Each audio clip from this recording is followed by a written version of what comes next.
This Guitar Interactive magazine feature is brought to you by Ciari Guitars. Much more than a travel guitar. Take it to the world stage. For more information, visit ciariguitars.com.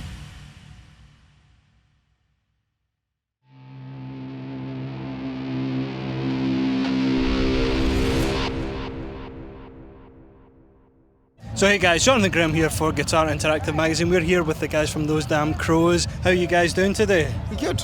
So, you good, Dave? I'm alright, yeah, I'm feeling good. Yeah. You just took to the stage there on a Friday. You guys are now download regulars, you know, it's always pretty special. How was the crowd out there? It was good. And the heavens did open. Yeah, you could tell people were trying to be enthusiastic but also keep themselves warm and dry as well at the same time. So it's a fine balance. Do you find that, like, when you are playing on the first day of a set, that it's a different challenge for you from being maybe on the Saturday or the Sunday? What day did we play when we were on the main stage last? Saturday. Well, yeah. you've played like 3 times over one weekend, haven't you? That was a Friday up in the Dogtooth stage. Yeah. It depends. Like, it depends on the weather. It depends on the time, but people do settle into things. Probably the Saturday, I reckon, is like the one because people are worn out by that point and they're all into the swing of it. But no, I mean, they were amazing, so there's no complaints from our point. And Dave, what was your setup for today, your live rig? So I was using Victory Kraken V4, Kraken 3 Kraken 4x12s, and then for the cleans and the effects using a quad Cortex. Okay. And my Gibson Les Paul then. And what about you, Shona? Yeah, me and just quad Cortex, Orange Power Baby, and then Victory Cabs. Nice one. When did you guys switch over to the quad Cortex? September, was it? Well, you had them before. Yeah, I went and bought myself one because I was like, these things are cool. So I went and bought myself one probably 2 years ago and did a tour with it. Yeah. Loved it. Loved that it could cover everything I needed without all the faff. And then our manager got it. Well, actually, he was chasing down our manager for the rest of the guys. Yeah. Like, we might train him, and then so we ended up getting endorsed with them another year later. So we've got an endorsement with them maybe the last 12 to 16 months. Awesome. Yeah. And never had any challenges with them. You know, some people they find the feel of it's a bit off or what have you. Today, because it was raining, and song by song, I was seeing it getting wetter and wetter. And I thought, here we go. But I got through it. It was fine. It was fine. And of course, you guys, you've always got Les Pauls in hand. Yeah. When did you guys first sort of get turned on to Les Paul? Obviously, must have been as kids, eh? You've seen someone with it in their hands. My first Gibson. Well, I would have been 17 and I was an SG. So that's still in my Scottish. Yeah. So that's still there. Then I used a custom shop Lucille for years and years. Then I just bought the Les Paul and I've used the Les Paul ever since. So 2019. Nice Les Pauls, 2019 was it? I started using Les Pauls. Yeah. They do the job. Fantastic. What about you, Dave? The one I've been using today, Carmella I call it. Yeah. I've been using for about 15 years, and it's been my main guitar for about 15 years because it's one of the ones that just clicked with you, isn't it? And absolutely. Obviously, Gibson are really good to us, and we get loaners. We can try all these different ones. Of course. I never play like I do on my Carmella. And like on Inhale and Exhale, do you find that it's very similar gear that you're using to what you take out on the road ultimately, or have you got more amps involved? Yeah, it's always the same.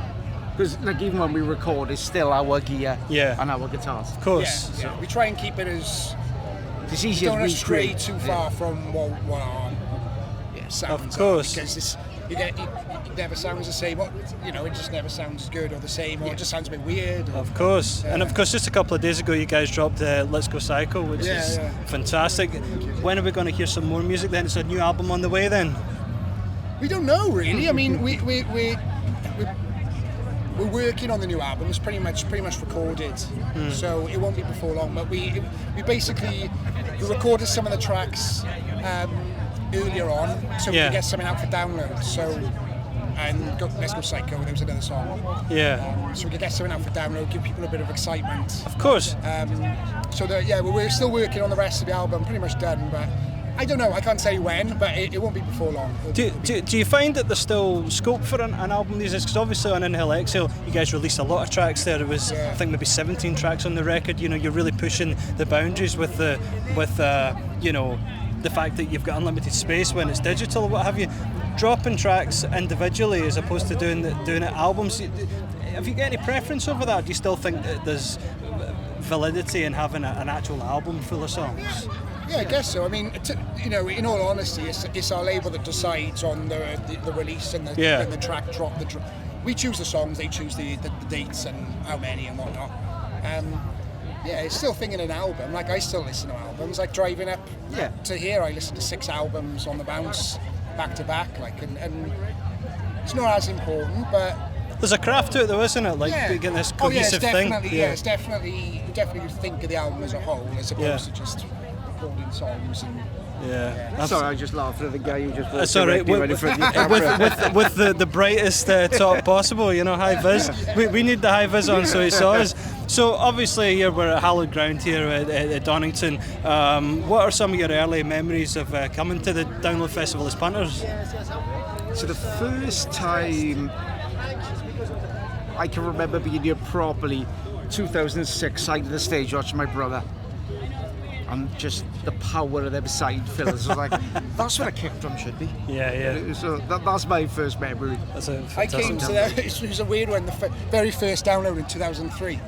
A friend of mine she won up a radio thing, won 3 passes to download 2003. So me, her, and her brother, who's one of my good friends, we came along, and it was sort of deconstruction stage there. It was the time Metallica did the... St. Anger. St. Anger, the tent and all the rest of it, and I think Audio Slave, Iron Maiden.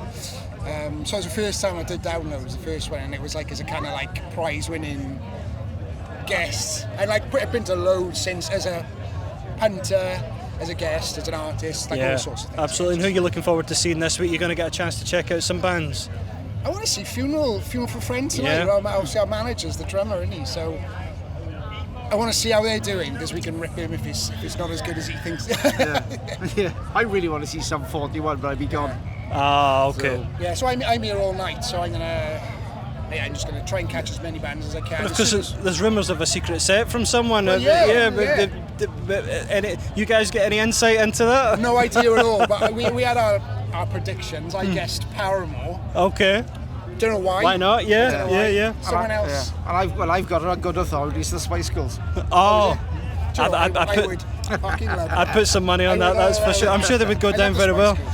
Now you guys have got a fantastic mega show coming up at the end of the year. Your only headlining day in Cardiff. Talk us through a little bit of that and how special that's going to be in December. I mean, like, looking back on what we've done just this year, it's like we've been out to Europe multiple times, recording an album, play Download on the main stage. We play at Wembley next month, and then heading up to like our own like arena show. We did one in Swansea, which is a small arena, last year, the year before. But that's fun. I don't know, it's just crazy. It's absolutely crazy. Like, it's going to be amazing. All the family are going to be there, and it's just going to be a big event. Cause it's our only show this year in the UK. So it's going to be incredible. Look, thanks for taking some time to talk to us today, guys, and enjoy the rest of the festival. Enjoy the sunshine. Yeah, I guess sun really. Nice one. Thank you, buddy. Appreciate you, man. Thanks, mate. Cheers, mate. Thank you. Thank you.